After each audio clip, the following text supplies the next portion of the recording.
तुमच्यासाठी मोर्चा चालू आहे, तुमच्यासाठी मोर्चा चालू आहे, तुमच्यासाठी मोर्चा चालू आहे. बसा बसा बसा. हो हो, कशाला गडबड करताय? अहो तुमच्यासाठी मोर्चा चालू आहे मॅडम.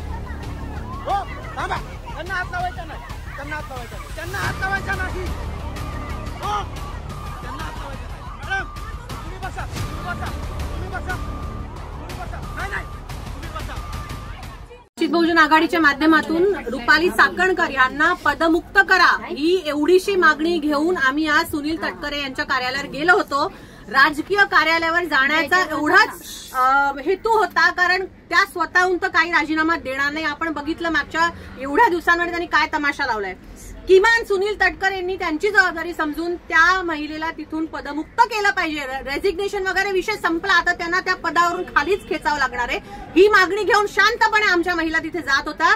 जायच्या आधीच, पोहोचायच्या आधीच पोलिसांनी धरपकड केली आणि ज्या पद्धतीने महिला पोलिसांचा खरंच धिक्कार इकडे झाला पाहिजे. आम्ही मानतोय महिलांसाठी.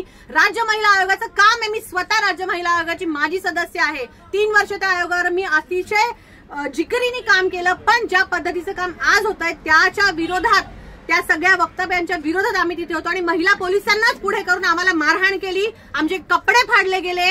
आमच्या अध्यक्ष स्नेहलताई त्यांना मारहाण केली गेली आणि त्यांच्या हातातून कंटिन्युअसली रक्त जाते. तरी पण अजून आम्हाला आझाद मैदानला आणले, तरी पण अजून डॉक्टर आलेले नाहीयेत. पोलीस प्रशासन, डॉक्टर आलेले नाहीयेत. तोपर्यंत आम्ही खाली उतरणार नाहीये. तिला काही झालं तर जबाबदार तुम्ही. या पद्धतीने हे पोलीस या सरकारला घेऊन काम करत आहे, याचा आम्ही निषेध करतो. आणि जोपर्यंत इथे आम्हाला प्रॉपर हे पोलीस डॉक्टर बोलावून देत नाही, आणि आम्ही सुनील तटकरेंना हे सांगू इच्छितो की तुम्ही थोडी तर लाज ठेवा दादा. तुमची मंत्री आहे मुलगी, ती स्वतःही काम करते. तुमच्या पक्षामध्ये अनेक महिला काम करतात. महिलाच आहोत ना आम्ही, काय कुठून आतंकवादी आलो आहोत का? तुमच्याशी बोलायला येत होतं, तुम्हाला नाही बोलणं करायचं, नका भेटू आम्हाला. पण ह्या पद्धतीने धरपकड करणं अतिशय चुकीचं आहे आणि याचा निषेध आम्ही करतो.